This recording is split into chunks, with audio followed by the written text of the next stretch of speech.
Hey, hey, how's it going? This is Ricardo of the Code 7 Podcast Network, and we are about to get started with the Dispatchers Roundtable. This is round 15, and I'm excited. We've got some excellent guests, and we have got some superb topics. A lot of a lot of things that we're going to be going over here. So this is going to be good. This round of the Dispatches Roundtable is sponsored by Rapid Deploy as well as in digital. And again, we're about to get started here. We're going to be talking about culture, leadership, and resilience. Now, I want to thank everyone for being patient with me. My uncle passed away recently, and we were going to be doing this episode that week, and I had to postpone it along with a lot of other things. So again, thank you all very much for being understanding, for being patient, and everything as I was getting everything caught up. Now, what I want to remind everyone is that currently we are on Crowdcast and doing a multi-stream to to Facebook. So if you are looking for the real time interaction that we're going to be doing here on the roundtable, please make sure to head over to Crowdcast so that you can take advantage of that. If you have a question at all, please use the question ask a question feature. I'm going to go ahead and copy the link right now and add it over to Facebook. I've got it up right now. I'm not going to be monitoring the questions that are going to be coming in, and also I do see a comment over here already from my homeboy Sonny. What's going on, dude?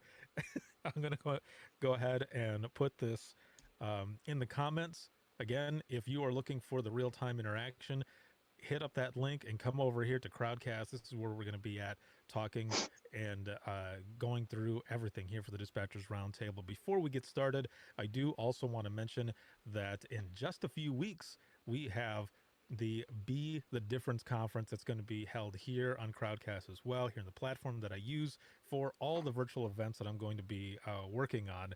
And there's a lot of them that are coming up, which is excellent. It's going to be really good. I'm really excited, and I just want to throw this in the comments on both sides so that you can head over to their website and you can register for the conference. And if you can't attend live, make sure to register either way. Send it out to your coworkers, your friends, whichever, and because you can register and you can go back and watch it on demand as many times as you want right here on Crowdcast. So make sure to take advantage of that. That is going to be excellent. There's over 20 hours worth of amazing speakers and continuing education that's going to be coming out for the Be the Difference conference. So I am going to go ahead and introduce my guests here. And let me click over here on the right um, the right browser. Like I said, I've got two of them up right now. So my first guest is Anne, and she's the assistant director of admin and training with the city of Cambridge out of Massachusetts. All right. Hi, Ricardo. Welcome, welcome, welcome back. This is going to be good. Good I'm evening. excited to have you here. And my next guest is going to be Melissa. She's the director of emergency communications out of Roswell PD, and that's out of Georgia. All Hello, right. hello. Hey, Ricardo. How's it going? It's going good. All right. Like I said, I'm excited to have you both on here.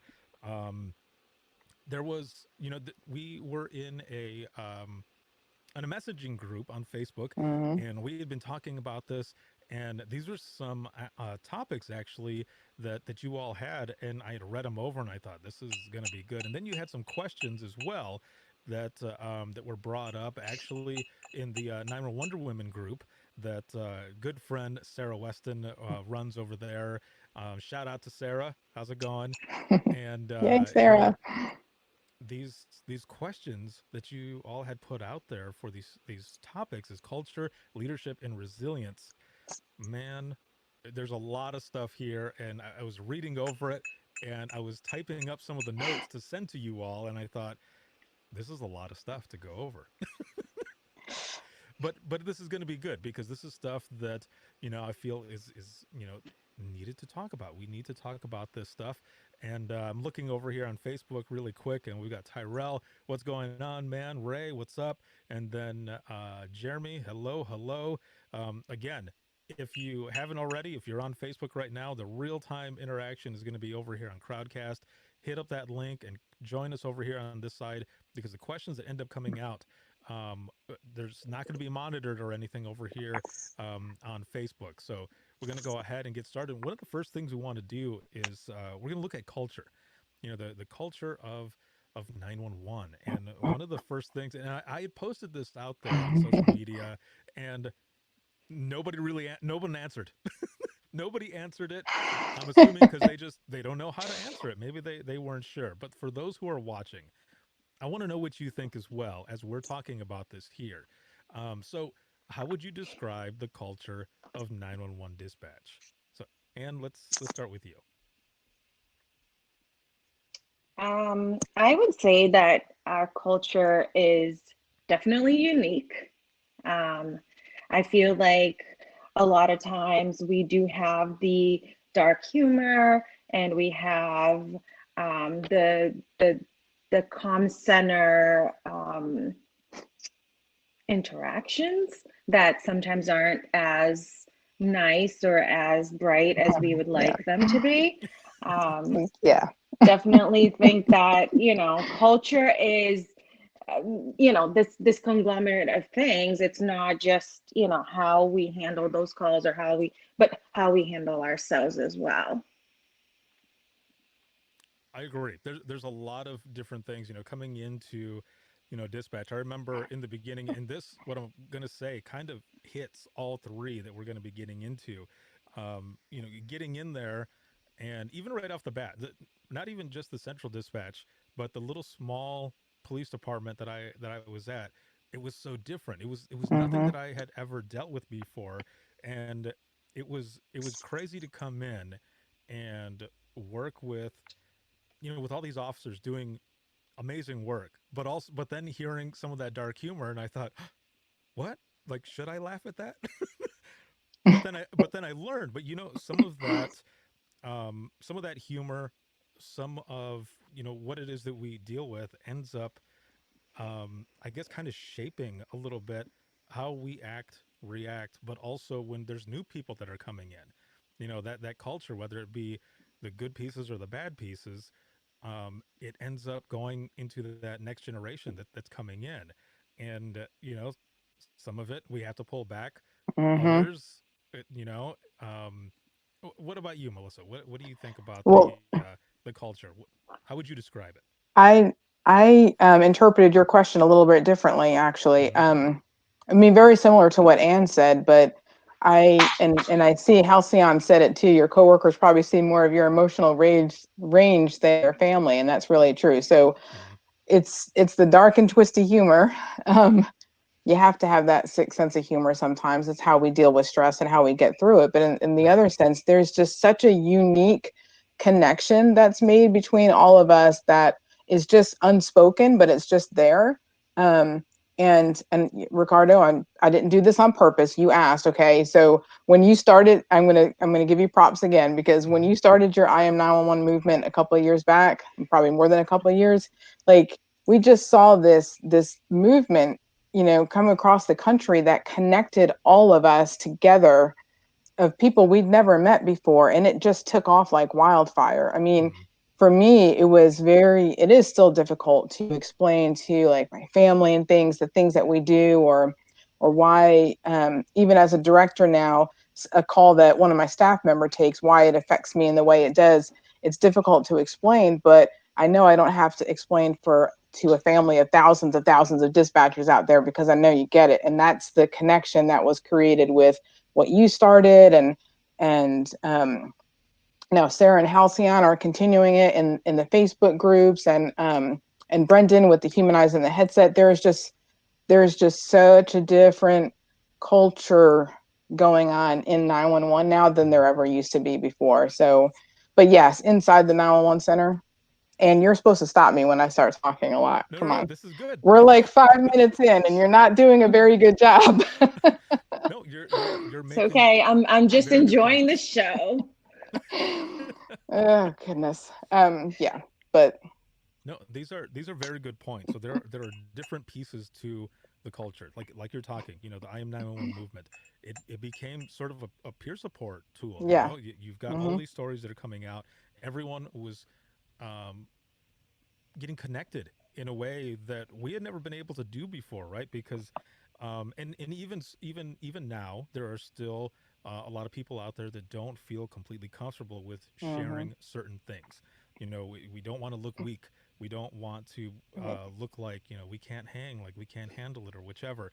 But it was good to be able to tell these stories and get them out there and people to read them and realize I'm not I'm not the only one. I'm Hmm. I'm dealing with this as well. So that piece of it has been amazing, sharing all of these stories.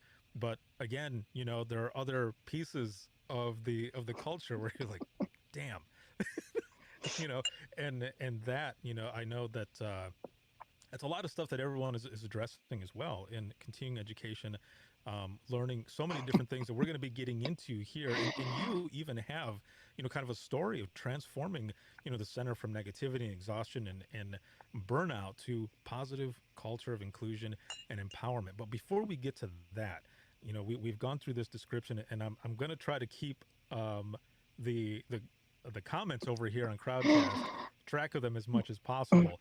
Yeah. Um, There's say, hey, Jeremy, we yeah, see you. Yes.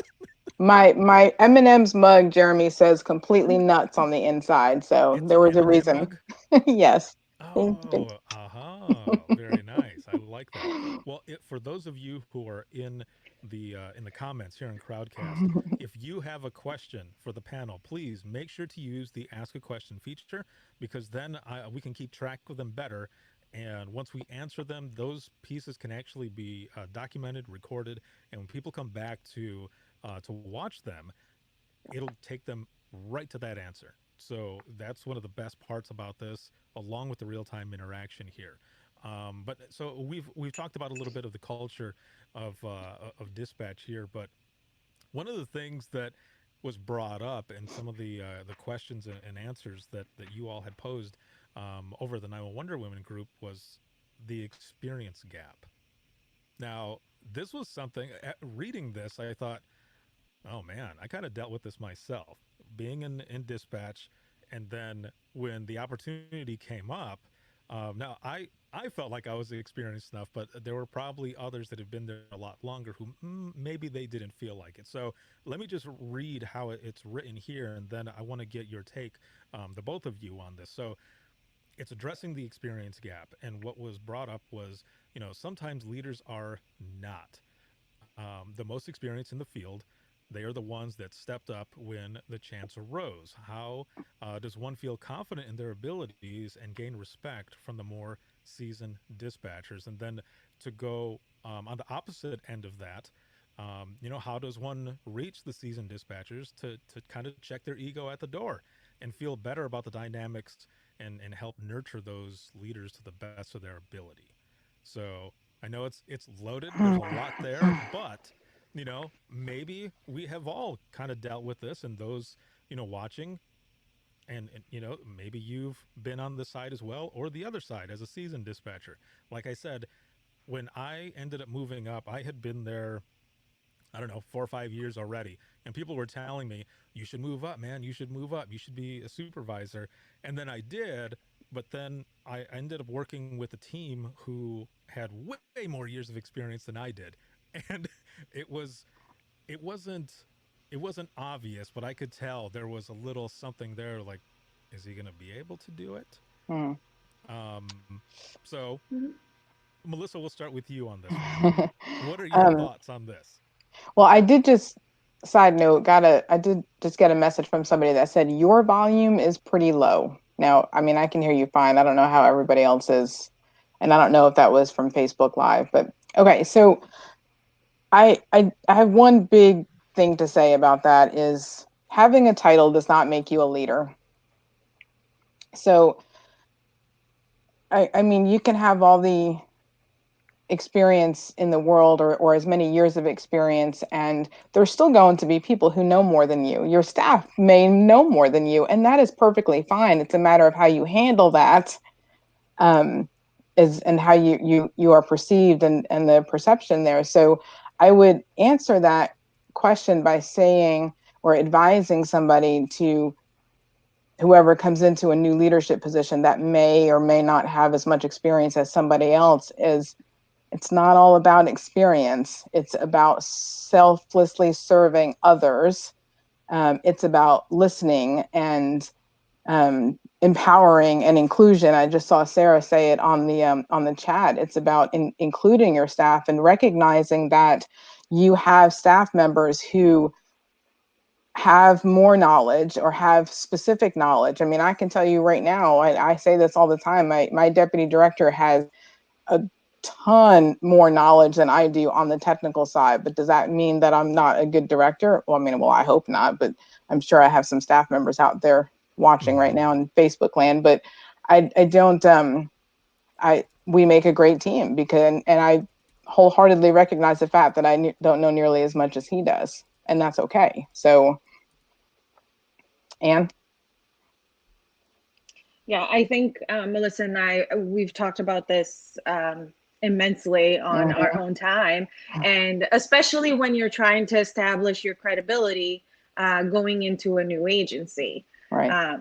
For me, it happened, the first time when I first became a supervisor, I actually wasn't promoted in my agency. I went to a different agency. So that was one move. And then from there, I went and got my the job that I have now. And yes, I mean, here's this 36-year-old, small town Brazilian girl coming into Cambridge 911 as the assistant director, where I had people there who had been working probably as long as I had been alive.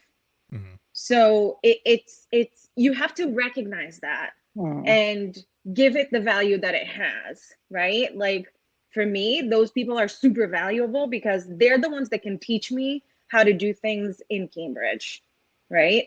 And at the same time, empower those people that want to be empowered, that want to be part of this team, and make them part of your team. One of the biggest, I think, one of the biggest compliments you can receive as a supervisor is, you inspired me to do so much better. And I got this from somebody who's been dispatching since 1995. And when she said this to me, she says, I got promoted because you empowered me to get promoted, because you saw something in me. And I said, no, no, no, you had it in you. It was just bringing it out. Right. So it's just about how you handle this difference in experience, where their experience is as frontline, my experience is in designing programs and coming up with these crazy ideas and having 1,000 projects at the same time. So it's just balancing out the experience that you're looking at. And like Melissa said, it doesn't mean that I'm a bad assistant director because I didn't dispatch in Cambridge per se. It just means that I rely a little more on my staff there. Perfect. Now, a few people have been saying that my audio is actually low. So I turned up the microphone and it is blowing out my ears. So I don't I know can how it hear you is fine. for all of you or for everyone out there. So okay, Halcyon says much better. All right, I will turn down my headphones here. Let's see. Whew. All right, because that was destroying my ears. So I turned down my not my microphone, my headphones here. All right, excellent. So we're looking at both sides here now, and we had that other piece of trying to assist those in oh, Halcyon, this isn't about you, Ricardo. Of course, I know it's not, but I want you to be able to hear what I'm saying. Oh man, you crack me up. Always gets me. Um, so you've got those seasoned dispatchers and everything who, like we were saying, check their ego at the door. Now, as you were Hmm. talking, and with bringing them in, those who want to be empowered and everything, is that has that worked? Like, is that a way Oh to yeah. be able to help them to be like, look, you do matter, you matter very much so, and I want to involve you, because in a way that's how I ended up doing a few things as well. Is I didn't want them to look at me as the be all of everything, of answers and stuff. I wanted to do it as a team.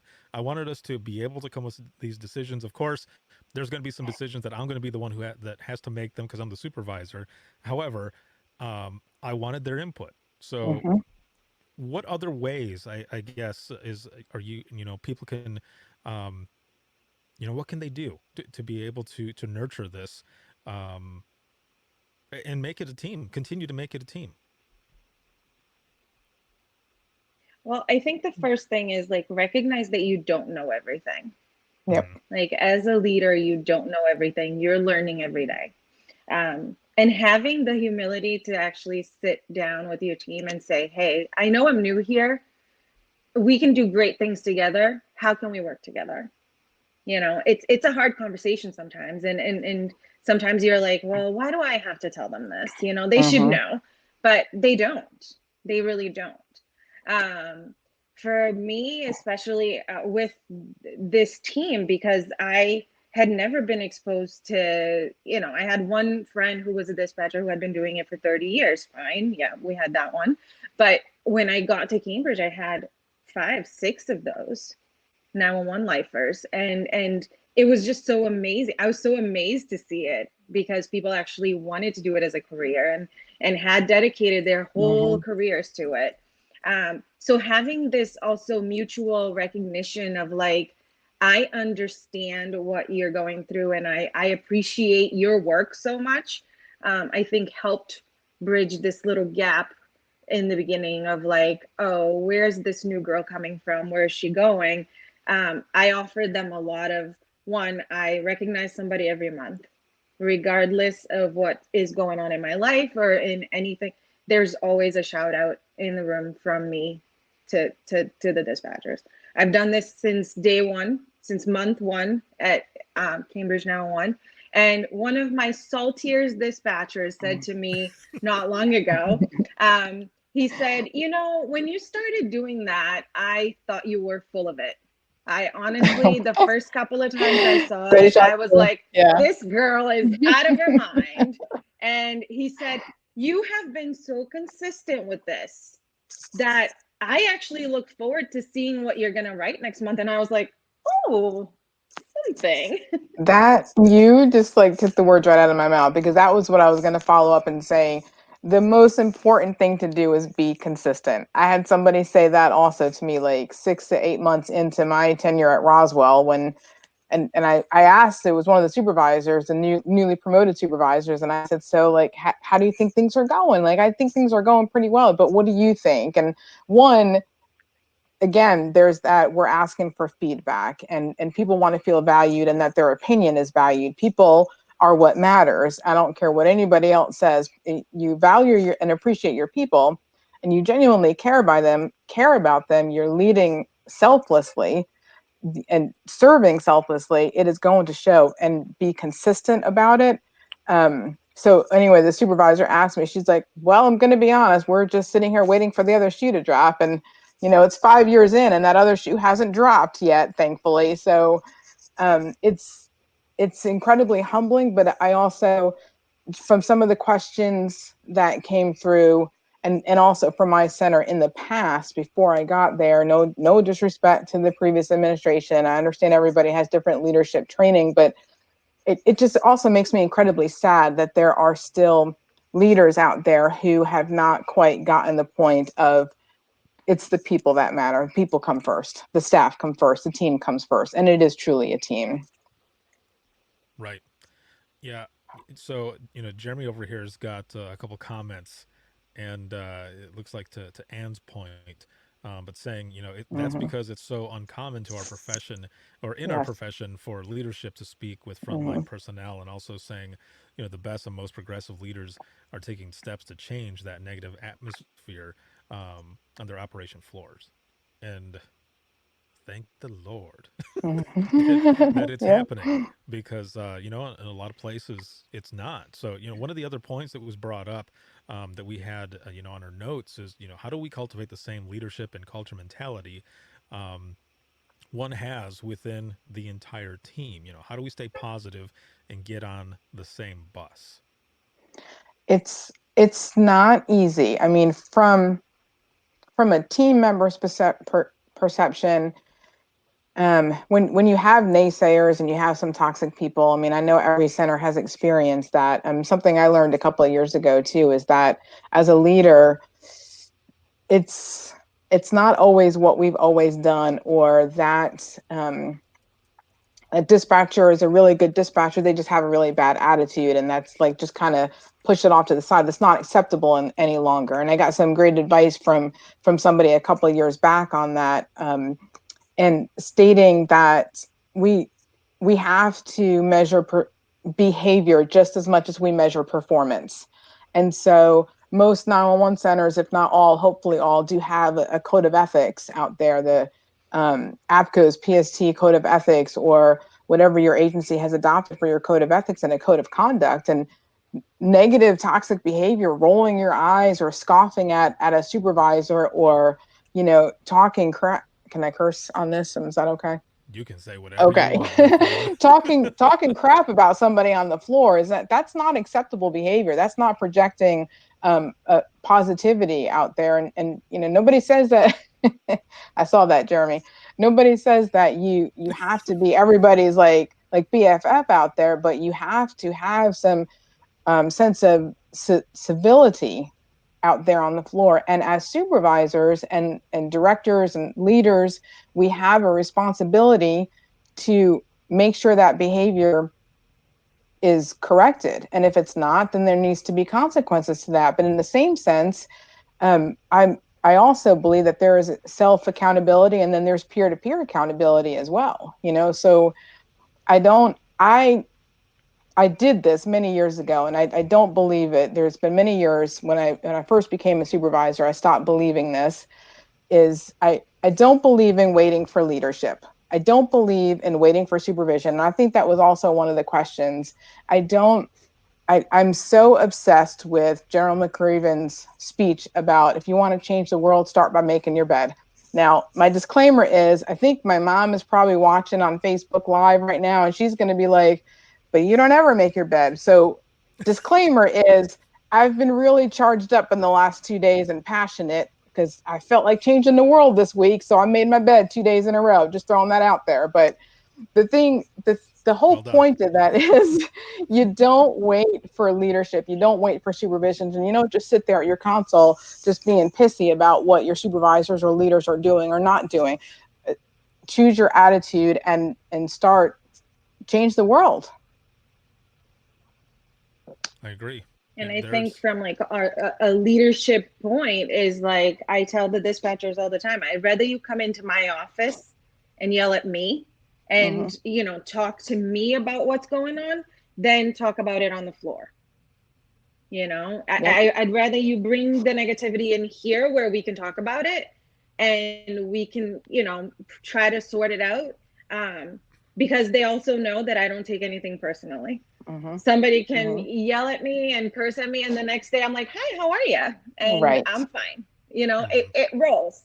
And a couple of people have been a little apprehensive about that. They're like, what's going on here? And I told them, I said, listen, I don't take stuff personally.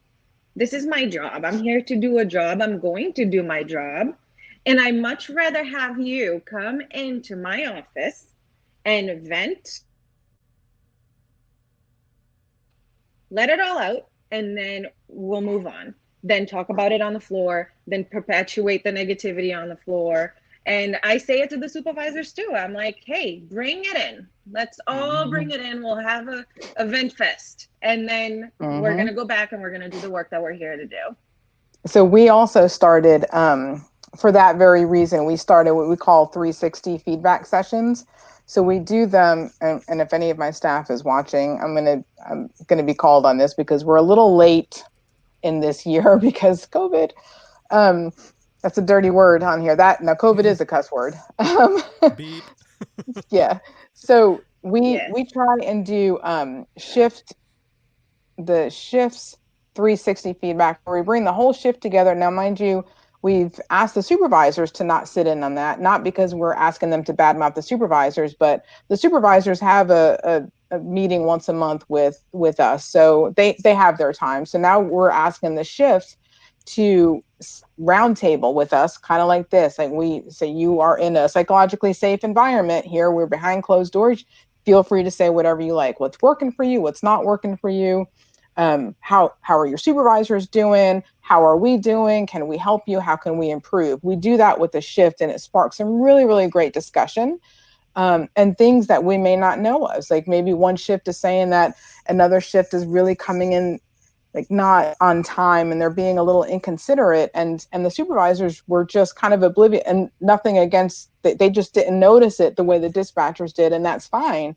That's why we do these things. It is those little things that matter. And then we do one-on-ones the other part of the year, so we do them twice, or of course we have open door policies. But yes, and Halcyon, you're right, being heard can make all the difference in the world. That's all our people, anybody is asking, is that leadership just sits down and listens. There is. I'm going to go back up here into the comments because some of this kind of took me back a little bit to when when I was in Right? dispatch.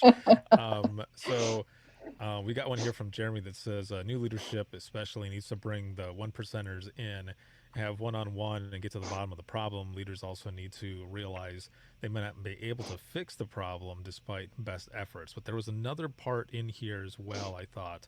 Oh, here it is. One more thing. He says, if leaders allow the bad behavior slash negative attitude to continue, you'll take the positive wind out of everyone else's sails. Now, on top of that, we've got one in here from Lisa that says, our Mm-hmm. center has one shift that is bringing down the whole department. They even refer to themselves as the mean girls. So, how does one combat this? Because we had a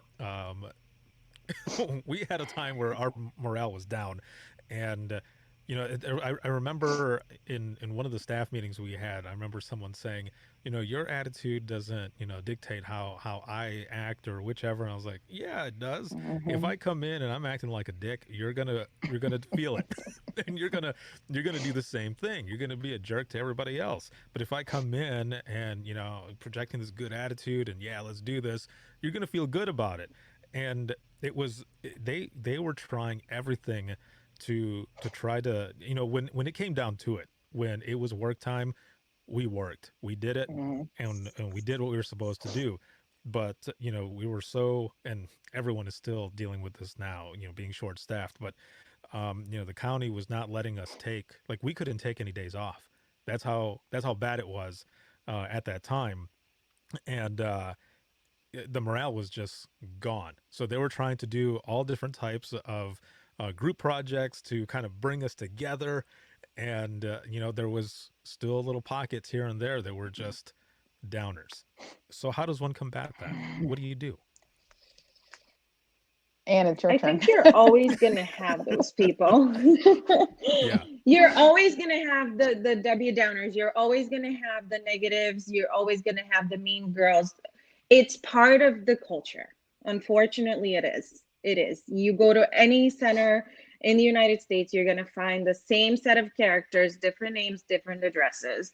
Um, the thing is, it is, again, it's how you react to it.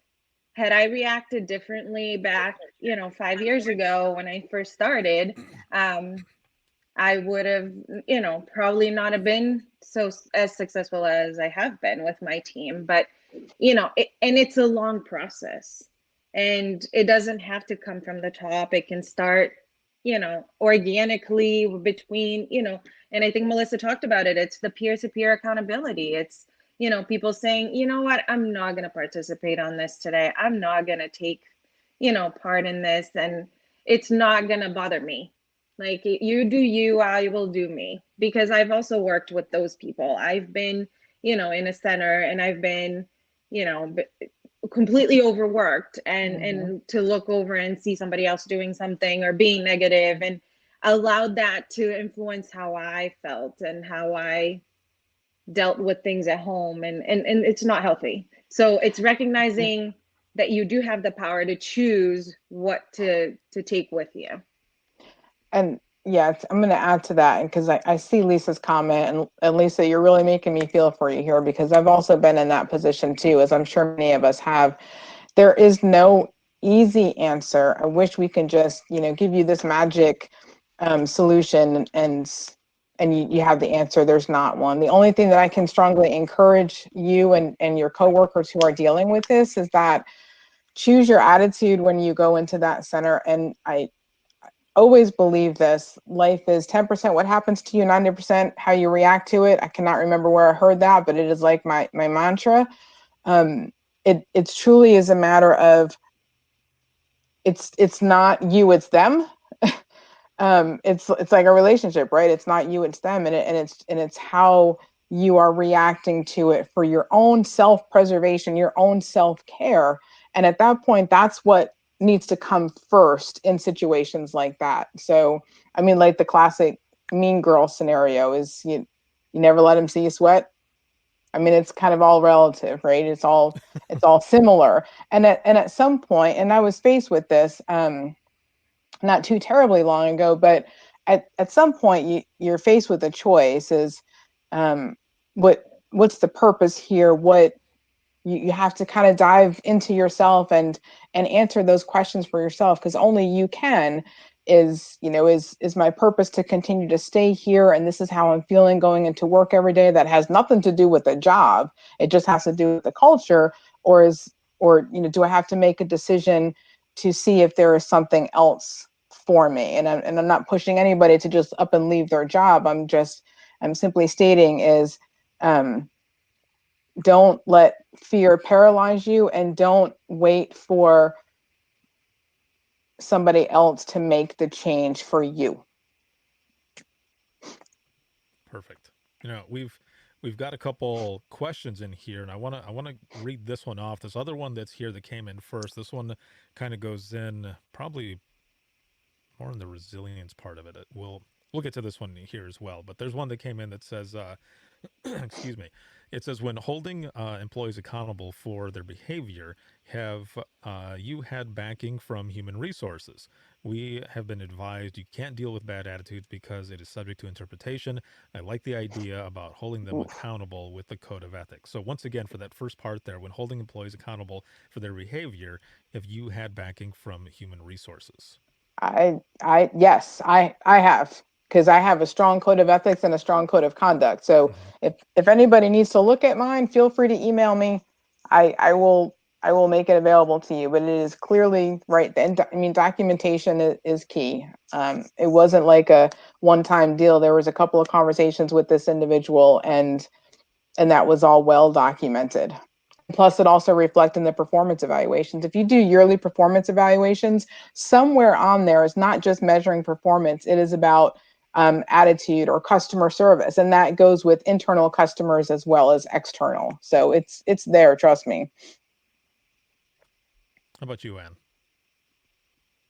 Very funny, Jeremy. I mean, Sorry. I totally agree with Melissa. It is part of that documentation process. I think that is the most important part of every type of discipline, or anytime you're dealing with any kind of problem, that is going to be your CYA, right? I think we Mm, all have learned this the hard way. I tell my new supervisors all the time. I teach the APCO supervisors class, and I say all the time, I say, listen, your notebook, and I usually like will give a notebook to each one that comes to my class, and I'll mhm, say, here, this is for you. This is for you to make your own notes. I don't need to see what's in there unless it becomes an issue. mhm. Mm, excellent. All right. So we've got that question taken care of. There's another question that's in here, but I'm going to save this one here really quick. So we've gone through um, through most of the culture piece. So, Melissa, I want to give you a chance here actually while before we switch over. We've been talking about leadership as well, but we have a specific section here and some questions that we're going to touch on. But for you, you were able to transform the center from negativity and exhaustion and burnout to something more positive. How did you do this? And before you answer this, what I want to share with everyone is I'm going to add a link here in the comments. This is going to be for the Discord server that Within the Trenches Media has called the Trenches. This is where we can continue a lot of these focused conversations as well. And there is actually a Dispatchers Roundtable channel there with some of these questions in there already. And to be able to connect with each other, we can go there and continue conversations as well. Um, so make sure to check those out. And those are both in the comments for Facebook as well as Crowdcast here. And back to you, Melissa. Transforming your center from negativity and exhaustion and burnout to this positive culture.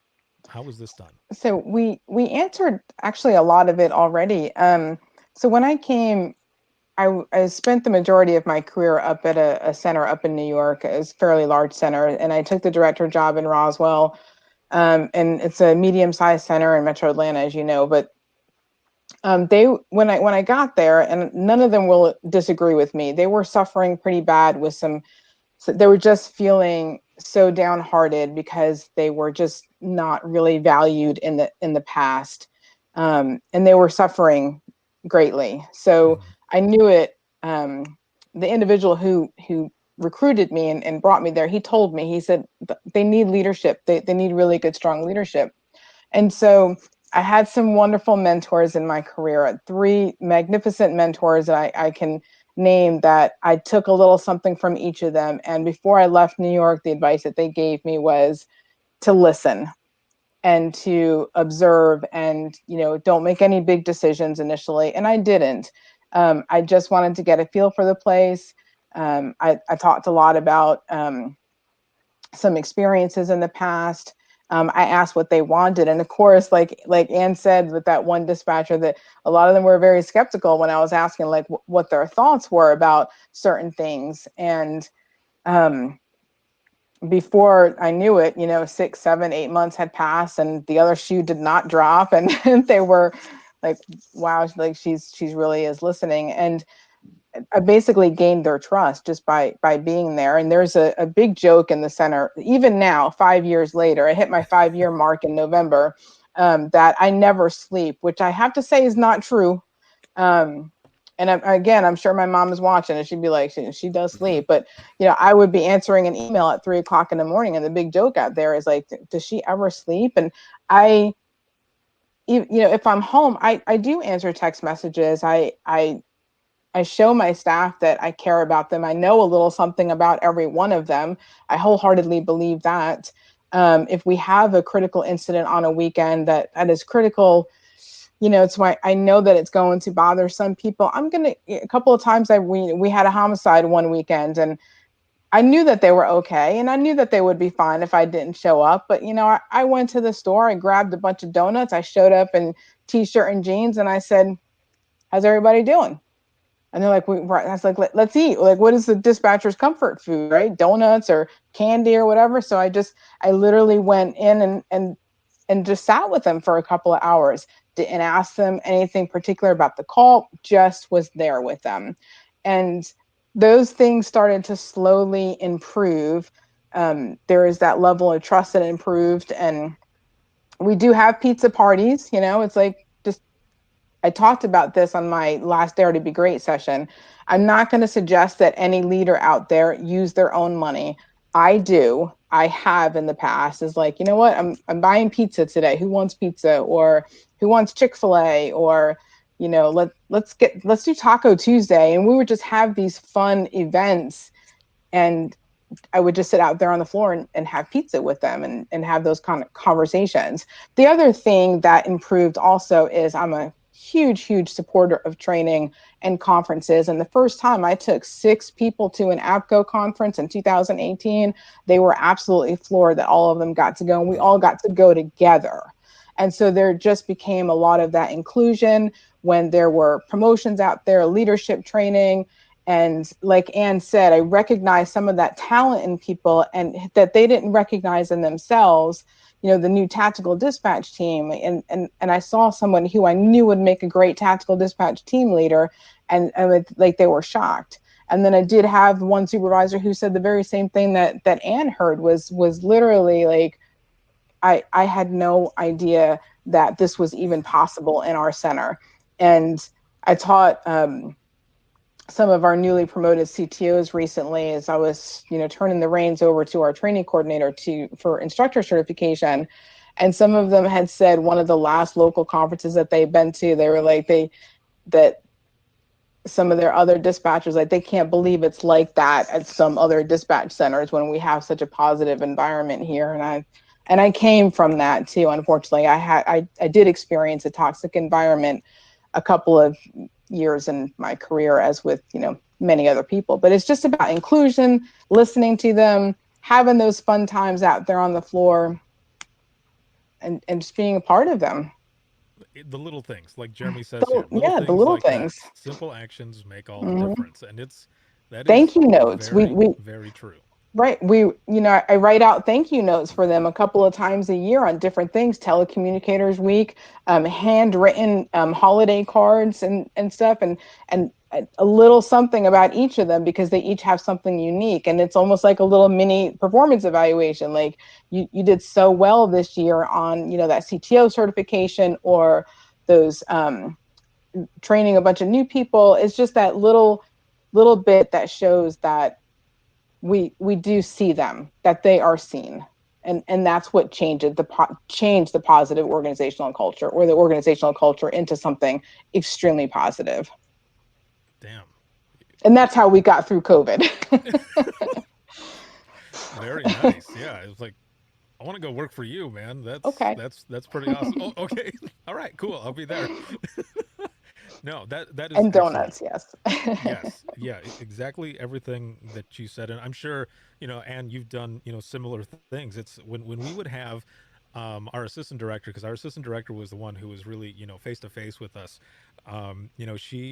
She was my trainer when I first got in there, and she was also supervisor at one time too, and she moved up through the ranks and ended up being the deputy director, and she would go out there and chill with us, have coffee with us, or whichever, and it felt good, because she was there. She wanted to know what we were doing, what we were dealing with, and if somebody had to use the restroom or something, or if someone who was ordering food, she would come in and sit and run one of the consoles while one of us went and got food or whichever. Mhm. And it was just so awesome to have somebody there who really cared about what it was that we were doing, and who also knew how to do all the stuff that we knew how to do.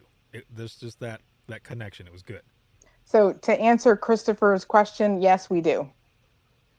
Oh, he says, do you include overnight dispatchers in those events? Excellent. Perhaps not as often as the daytime, but they are definitely not deprived. That is excellent. So I want to get into this next section here, and this is this made me think as well. Transitioning from the floor to Yeesh. a leadership role. You know, so what are some of the things that happens? And Anne, I want to start out with you. So what happens when we end up switching from the floor to across the hall? In some places, so to speak.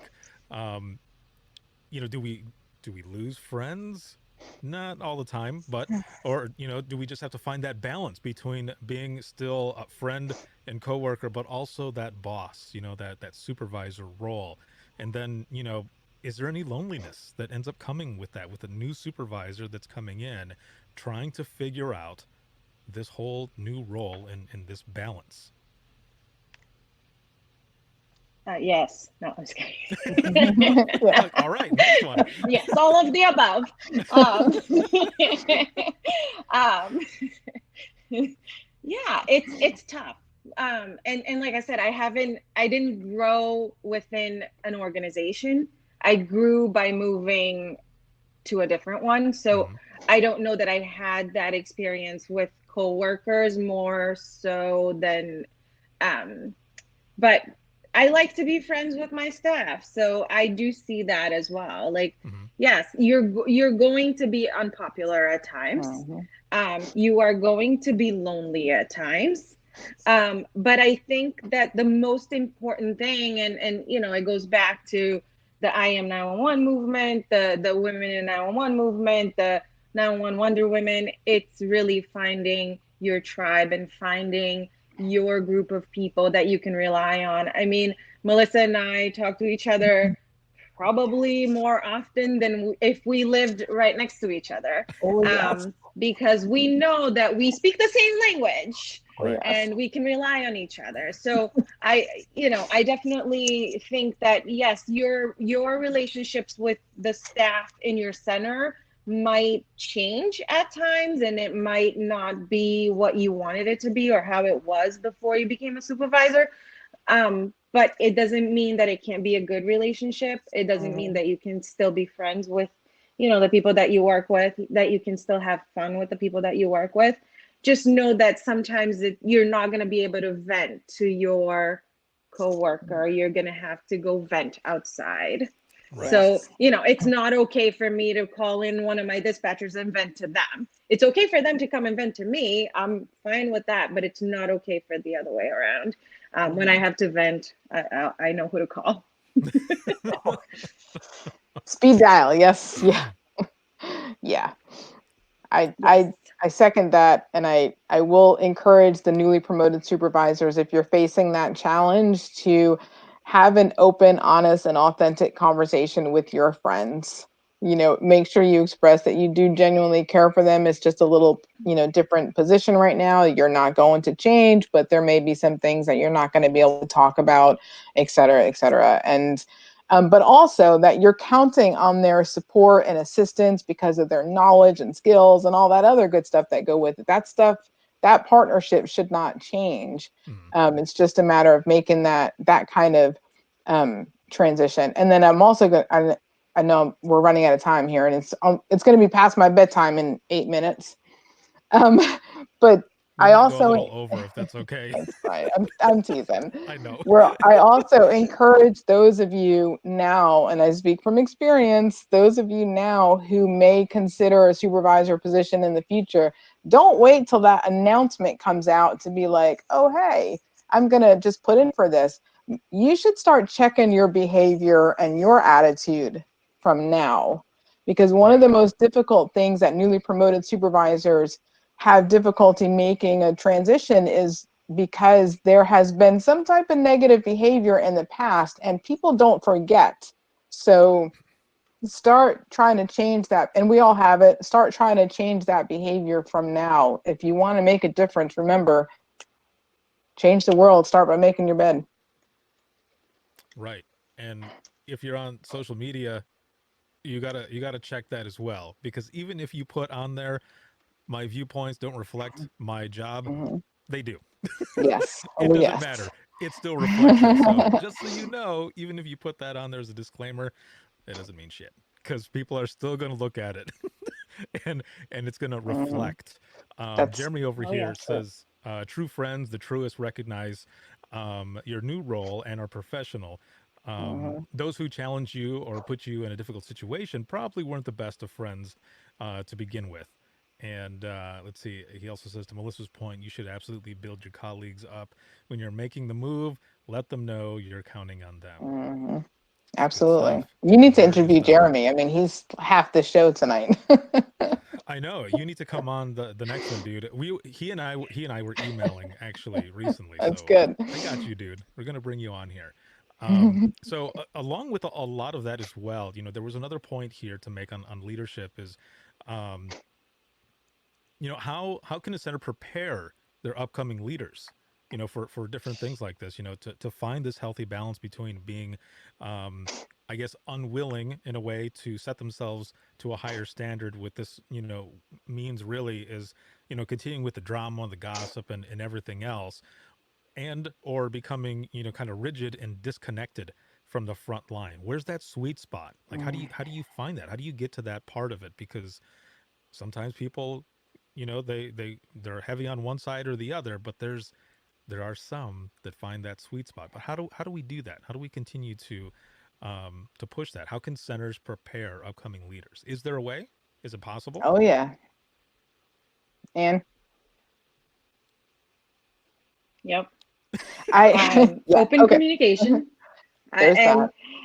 And I think it starts there. I think it starts with recognizing people's strengths Mm-hmm. and recognizing their weaknesses as well and building upon those.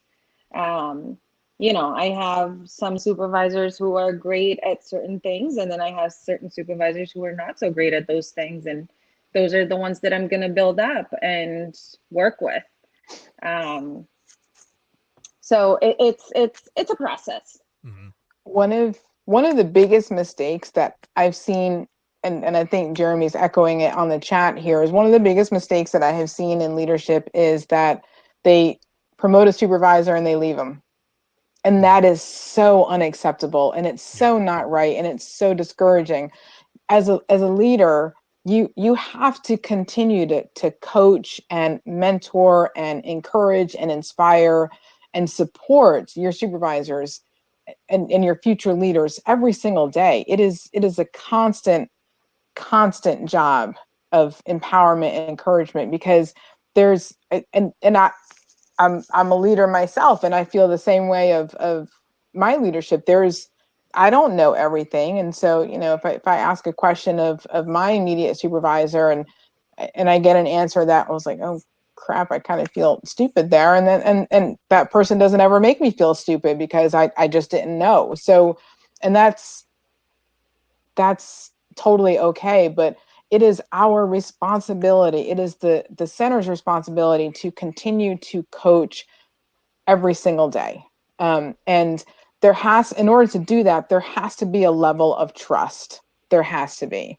So I don't believe in just, okay, you're promoted and just go out there and do your best. That's not right. Right performance evaluation this year, that's not right. So and that's another reason why people have a negative connotation about performance evaluations, because have you ever really taught your supervisors how to write an effective performance evaluation that's going to inspire your staff?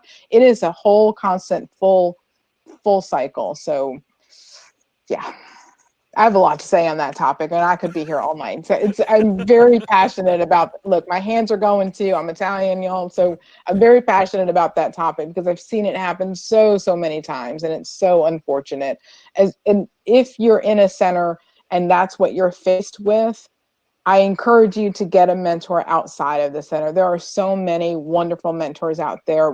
If you're here, if you're watching, you have a ton of them right here in this chat, Mm-hmm. with the different groups that are out there. Simply ask for somebody to mentor you. I know, I think Nina has that mentoring site up now. So ask for a mentor, and believe me, there's plenty of us out there who will help you.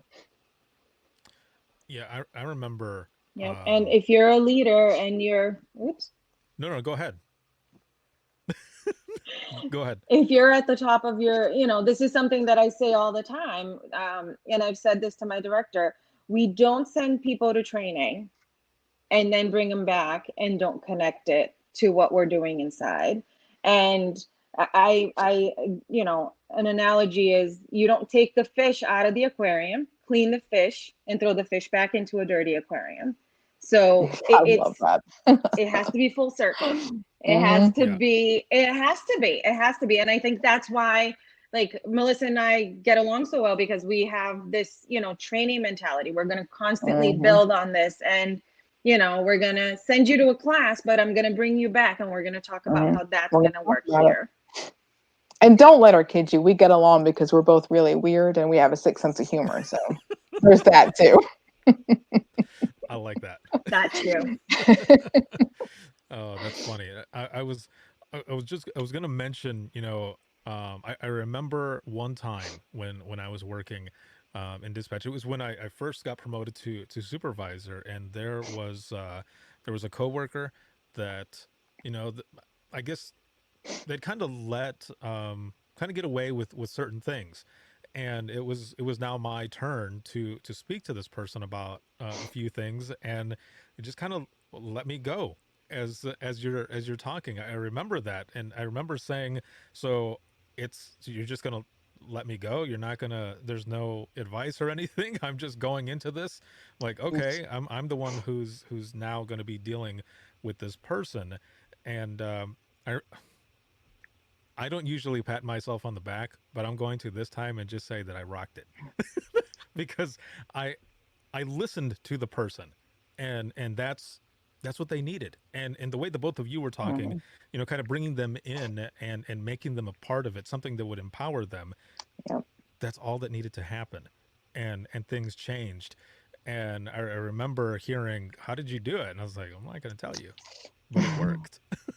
it it worked because you left it to me. So you just needed to bring the person in and listen to them That's and right. really try to help them with what they wanted to do as well, and empower in certain ways. So it was a good moment of training for all of us. Now there's a question here that I can ask, because this kind of goes with what we're talking about, but I'm going to go ahead and go with the answer here, for either one of you. Melissa, we'll start with you. So the question is, how do you deal with a leader that is possibly burnt out, and then as a team leader?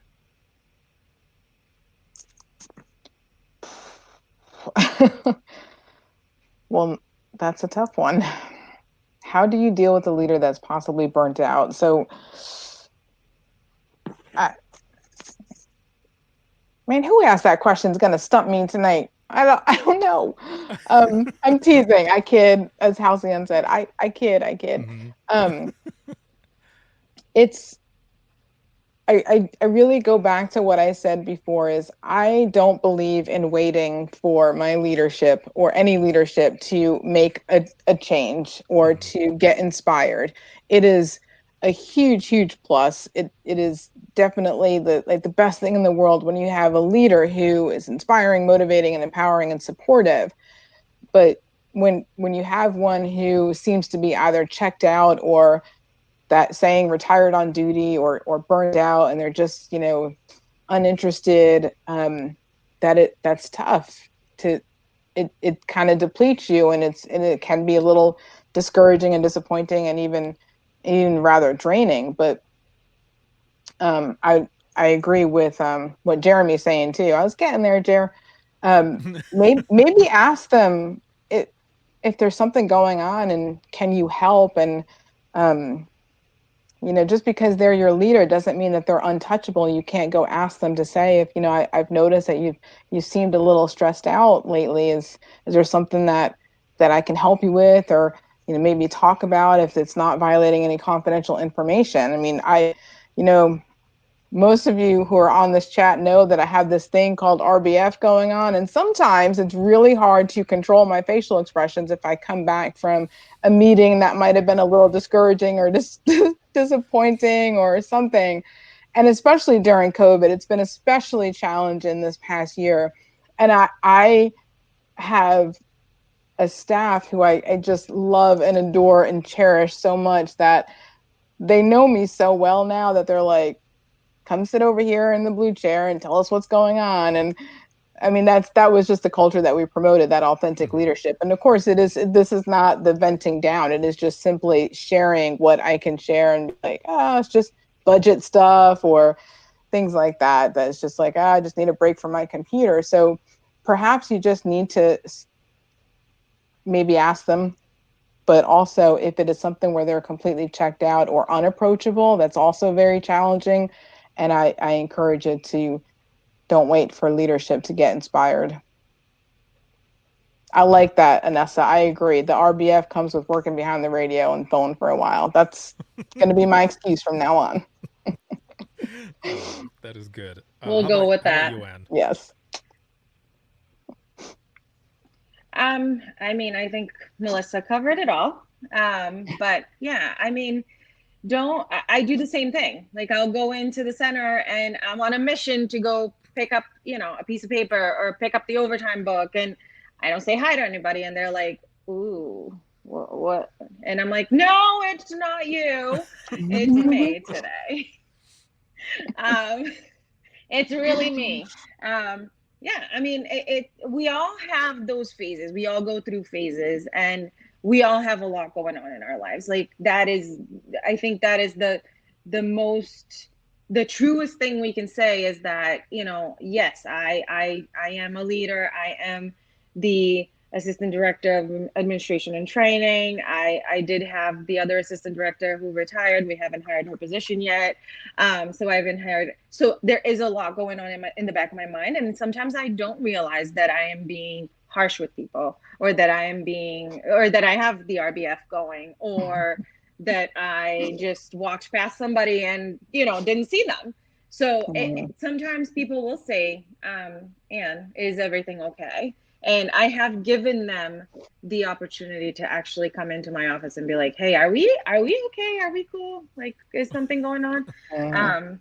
Because we're human. Right. Yes, that's exactly it. That's exactly it. And we're not mind readers. Yeah, for sure. I mean, No. a lot of people would love us to be, but we do what you can. Um, so Yeah. I've got those questions there. If you have any questions at all, please, for the panel, throw them into the Ask a Question feature. If you're watching on Facebook right now, jump over to Crowdcast and join us here in the comments. We're getting to the last section of this round.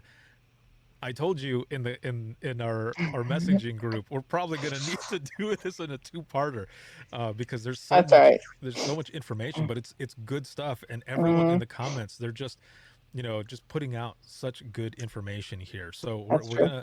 we're coming to the end of this here. We're gonna go over resilience, and this first part here can be either for supervisors, center managers, dispatchers, call takers, whichever. For everyone, really, how does one stay resilient as a manager? Any of that I mentioned, and how does one stay committed to the department mission while taking care of oneself?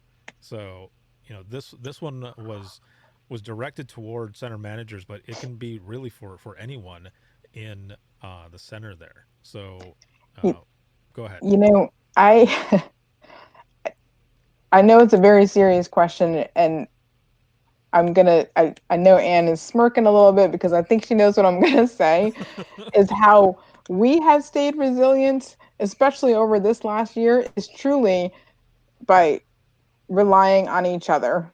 I Hmm. mean, between her and I, and then the group text that we have between her and I and Jeremy and Tracy Eldridge going on that, and then a couple of the friend Zoom sessions that the four of us did, it was truly how we got through this last year and were able to stay motivated in many things that happened over this last year with just the protests and then COVID, of course, running rampant like twice.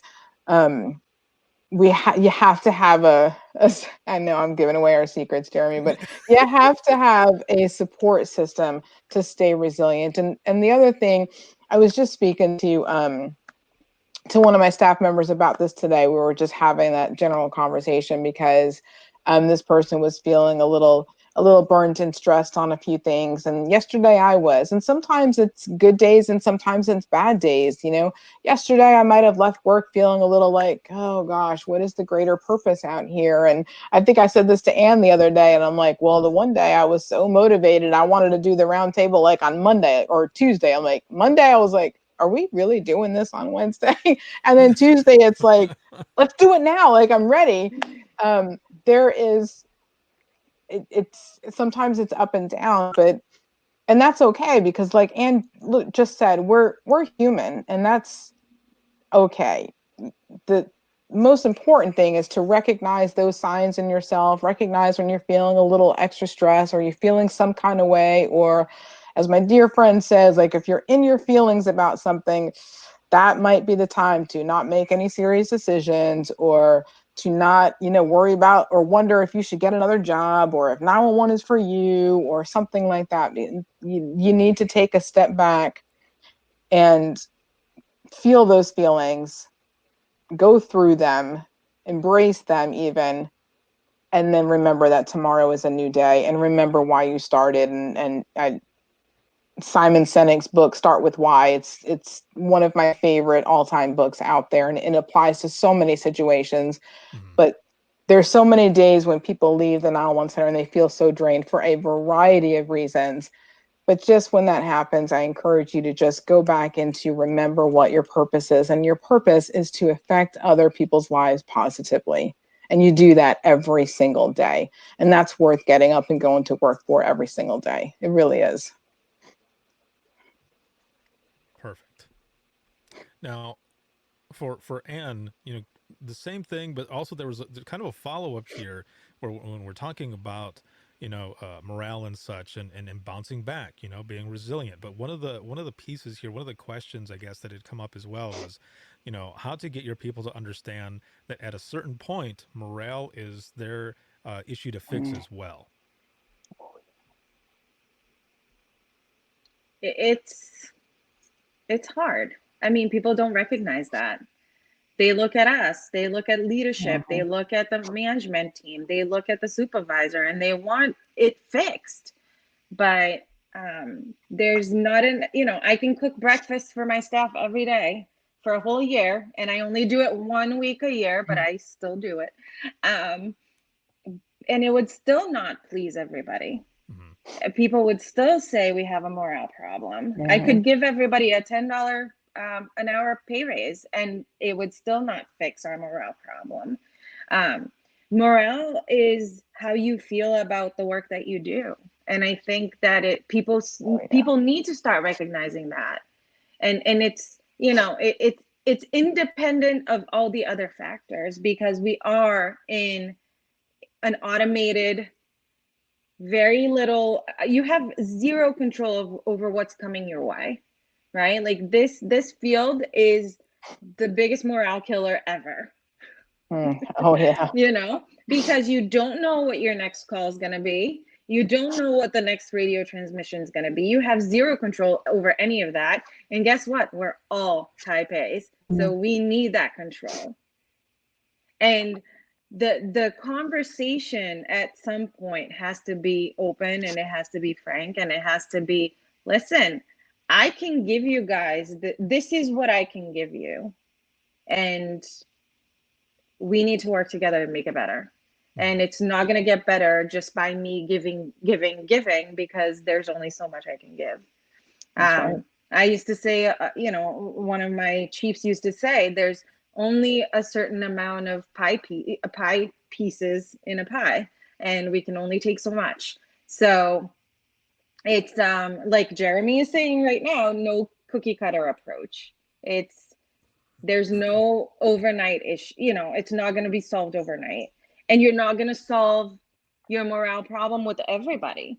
You might have a certain group that really has great morale, and then you might have a group that just hates coming into work. And Hmm. at that point, you just have to remember why it is that you go into work every day, and why it is that you took this job in the first place. Hmm. Yeah, Absolutely. I agree, because one of the hardest things for anyone to do is to look in the mirror and realize you're the issue. Yes. That It's people you yeah. don't people don't ever want to admit that they don't want to see that. And you have to make a certain change in yourself before things are going to get better in a certain way. I when I was in dispatch and morale was down everywhere, I had to retrain my brain, because I was also making myself feel like shit as Hmm. well. And once I changed my attitude, then it was like, oh hey, things aren't so bad. Hmm. but it's that um that step that you have to get over, is realizing that some of it can be you as well, and you're Hmm. the one who's got to also get into that to try to fix certain things. um so there's another piece here as well, and it says, how do we improve morale beyond like COVID, everything that's been going on for this time? How what can we do to ensure that we do not face this again, or can anything be done? Um, I'm going to take that one, Anne, because I'm going to change this question up a little bit, because Mm-hmm. that question itself is not so easy to answer because it's dependent on a couple of things. It's dependent upon how your center and how your leadership has treated this crisis throughout this whole last year. And I'm going to use myself as an example because I hold everything as a learning session, a learning lesson, and that's what happened to me early on in COVID. um, I let social media get to me quite a bit early on of COVID, and all these wonderful colleagues that I have across the country that I'm connected with between Facebook and LinkedIn were starting so many different policies right away. And I admit I got a little stressed out over it. I'm like, oh my gosh, I'm like, we need to do something in the center. We need to do this and we need to do that, or we need to prepare for this and we need to prepare for that. And then my immediate supervisor at the time, I had said to him that I wanted to do one particular thing, and he actually told me no. And I'm not used to being told no. It was tough, but anyway, that's another story. So I respectively argued my point like 2 times before he was respectively saying no. But he kept on saying something to me that it was like 3 times he said it, and it finally registered a couple of days later. He says, we're going to go on business as usual. And I wasn't grasping that in the beginning. And I don't know that he meant me to interpret the way I interpreted it like 3 days later, but I did. And it was so powerful to me after a couple of days of me like sitting with it and thinking about it and analyzing it as the way I do everything. Um, and I was talking with my deputy director. We had a great conversation about this for a couple of hours, just about what we should do, preparing, and what my immediate supervisor said, and just about business as usual. And so then we decided, like, you know what? Okay, let's just go on business as usual. And what that meant, that reminded me of General Colin Powell's speech about the very essence of leadership is trust. And he said, and I'm going to botch it up a little bit, but this is essentially what my supervisor was saying is, no matter how cold you are, you never look cold.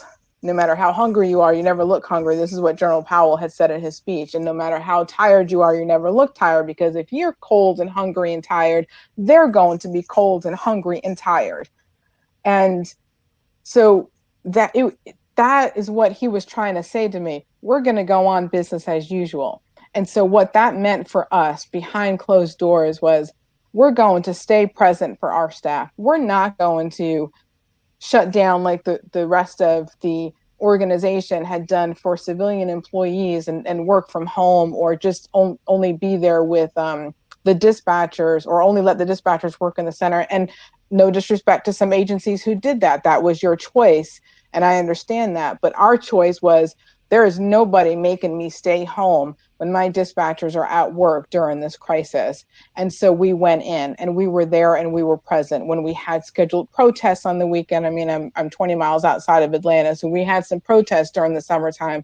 We went in on the weekends and we worked those protests with them. So we went on business as usual. It was, we had telecommunicators week during COVID. So I know I went the long way around, which I tend to do, and you were supposed to stop me there. But anyway, the the whole point is, it's very difficult to answer that question, because it truly depends on how your center and your leadership had reacted to it for the whole past year. I strongly suggest what my immediate supervisor, and if, I swear, I hope he doesn't listen to this, because I'm going to see him tomorrow and he's going to be like, I told you so. And that's going to suck, because I hate being told that too. But anyway, I'm kidding. It's all in good fun. But the whole point is that, how do we get past it again, or how do we prevent this from happening? You have to talk to your staff. You have to ensure that their well-being is taken care of, because they are scared.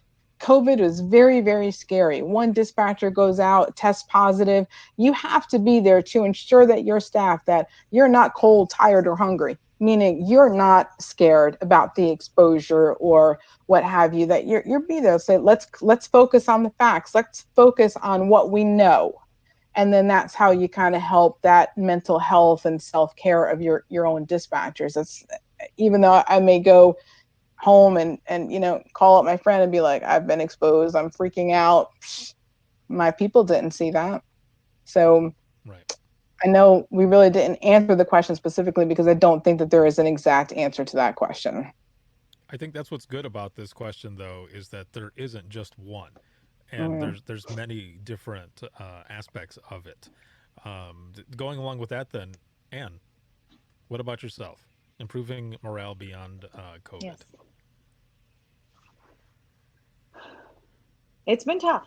I mean, Mm. we were lucky. We, had a couple of people.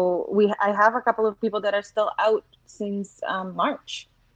And that's scary. That's scary Mm. for my staff to think, hey, so and so still out, what's going to happen? Um, but I think being responsive, being there, a lot of times I would come in and same thing. People would be like, why are you here? Aren't you supposed to be working from home? And I'm like, if you have to be here, I have to be here. Mm-hmm. And that's Mhm. my choice because I did have a choice to stay home. I can do most of my work from home. Do I want to? Mm-mm. I love being in the office, and I tell them, and a couple of times people looked at me like, you're crazy.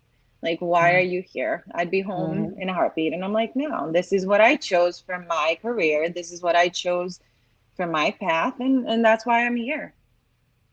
So, we had one big scare this year where, we had to bring in 24-hour trauma to clean the center and everything. And Mhm. I dropped everything and ran in. I mean, and running in for me means a 35-minute drive. Um, and I made it to the center and before 24-hour trauma actually got there. And I remember the director looking at me like, how? I'm like, because I need to be here. If we're moving people from our center, we have to evacuate our center. I'm going to be here to support them Mm-hmm. and make sure that they know that Yes, they have me to fall back onto. that's exactly it. Awesome. Now, this has been an excellent round. There's so much stuff. The participation in the comments here in Crowdcast. I think we're going to continue to do the Dispatchers Roundtable here in Crowdcast and then multi stream to Facebook and bring everyone over here. It has just worked so well, especially with the real Yeah, it time has. interaction here and to have, the ask a question, polls, all this other stuff. So thank you all for joining us. I want to end with this one question, and Oh I boy. I saved this one on purpose. Oh boy. I saved this one here because I think I'm everyone scared. will get a lot out of it. It was a question that was on the list, so Oh, okay. it's there. Yeah, it's one that you saw already. And Anna, I want to start with you. So we're looking at memorable mentors. Hmm. What made them memorable for those who are watching right now and commenting here in Crowdcast, and also those that are on Facebook?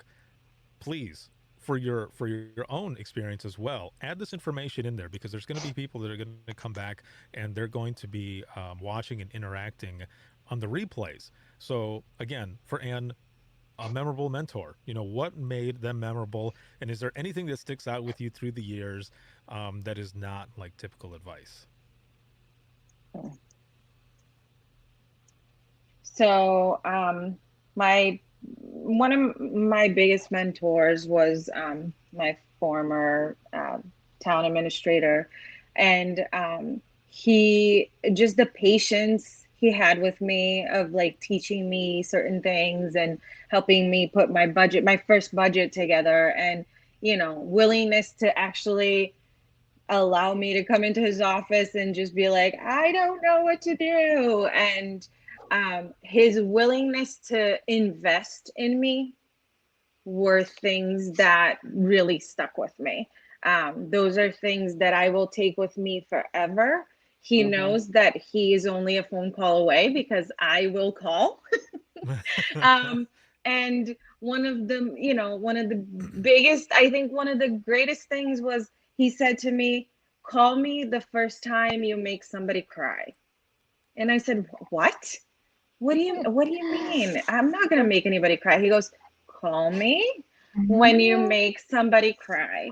And the first time somebody cried because of me, I called and I was desperate. I just didn't know what to do. I'm like, why did I just I am not this person. Why did I make this person cry? And he said, it's not you, it's the situation. And he actually took me from like this heightened level to back to, okay, you're still doing okay. Hmm. And he's amazing. He's an encourager. He'll check in on me every once in a while. And I do owe him a lot the of what I've made myself to be today. Awesome. What about you, Melissa?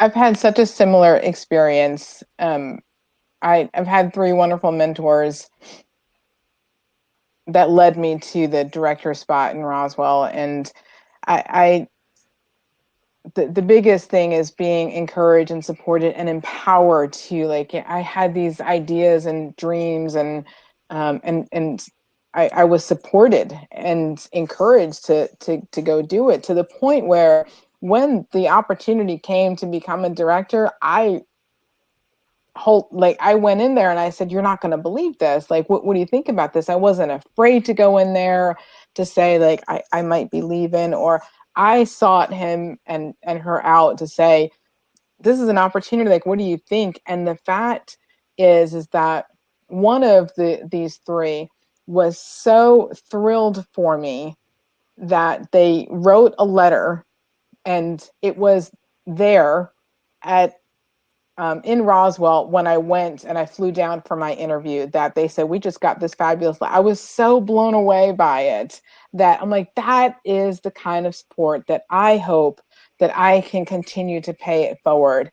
And like Anne said, I can still, this one especially, I mean, a couple of them, two out of the three anyway. The one has retired, and unfortunately, he's kind of like gone off the face of the earth. I don't know, but that's okay, because he's been extremely memorable to me most of my 19 years up in Orange County. But so the other I can call up still, and I do quite often catch up with him, and it's 9:30 at night, and I don't have to be like uber professional, right? So I'm going to say this. So sorry y'all, but this is the real me. Okay, this is the It's all good. authentic me. So I had a problem for like a week straight, and it was frustrating the you know what out of me. Like, I just didn't know what to do, and I would ask a couple of people, and I was just so unsettled and so unsatisfied. And then it hit me, because I had the kind of relationship with my former boss that I could go into his office and shut the door and maybe shout some expletives, and it would be fine when I walked out the door, because that was the kind of person he was. And I realized when I had this problem and I was pacing my office, I'm like, I need to talk to this person. That's what it was. I called him up and I said, I need you to listen. I have this problem. And I said it just like this, Ricardo. I said, I have this problem and I need you, because this was the kind of relationship we had. I need you to either tell me to suck it the F up or tell me I have something to fight for here. And he's like, and he laughed and he's like, okay. So I told him the problem. He asked me two questions and I answered them, and he goes, suck it the F up. And I'm like, gosh. But you know what? That was all I needed. Right. And it was all I needed. And I did. And I said, okay. So he was basically, translation, he was basically saying, pick your battles. And this was not a battle to pick, because in the grand scheme of things, I was clearly in my feelings about this problem. And it was not that big of a deal in the grander perspective, in that balcony view. So I very, very memorable mentors, and that's it truly has made all the difference in the world. That's amazing. I'm like the both of you. I going into dispatch, um, I ended up working with a lot of the more seasoned dispatchers, and I remember being kind of afraid to work with all of them because they had been there for a long time, and here I Mhm. am coming in trying to learn and all this other stuff, and they did have patience, and they took me under their wing, and they showed me all different types of things, and it was just amazing. And I remember one of them, it was her last shift.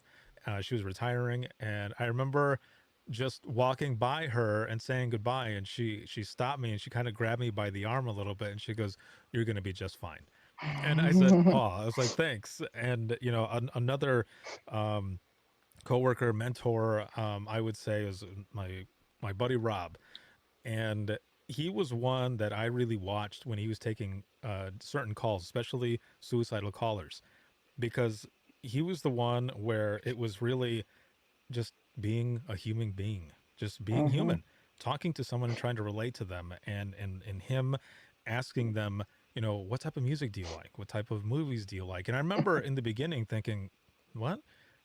What? Why is he asking this? And because I'm still learning myself, and then talking to him afterwards, and it ended up working for me as well, and it was something that I ended up passing down to others when I was there, and I will never forget that, because it's been really a basis for a lot of what I do now, and and telling people what it is that 911 dispatchers and call takers do, and that's being human, That's and right. of course having that common sense, but being human, man, that was the biggest thing, and I will never ever forget that.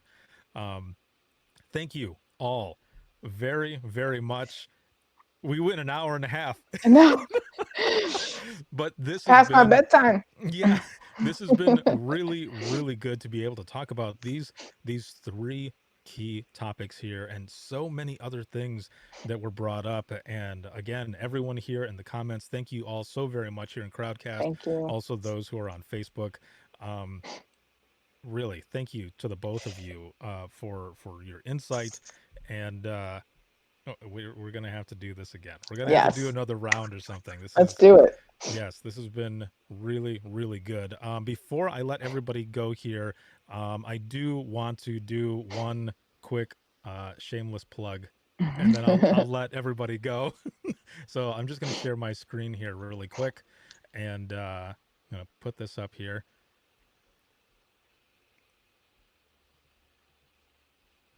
and here we go.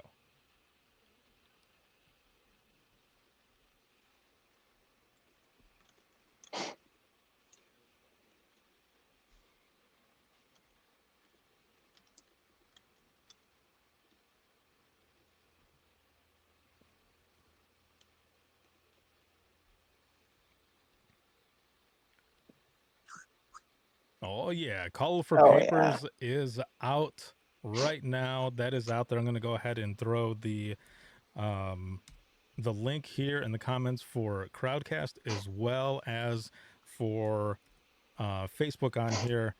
Again, thank you all so very much for tuning in. And if you have any comments, questions, or you want to be a panelist, make sure to send a message out to wttpodcast@gmail.com. You can also follow us on Twitter, that is at 91podcast. You can like us on Facebook, that is facebook.com/within the trenches podcast. This round has been sponsored by InDigital as well as Rapid Deploy. And if you're looking for any bonus content, you can check us out on patreon.com/wtt podcast. This can be seen not only here on Crowdcast 24/7, but also on Facebook, YouTube, and it'll end up going out on LinkedIn as well. And then for the flagship show Within the Trenches podcast, you can listen to that 24/7 on Apple Podcasts, iHeartRadio, Spotify, your favorite podcasting app, and withinthetrenches.net. Have a good one, everyone, Thank and you. good night.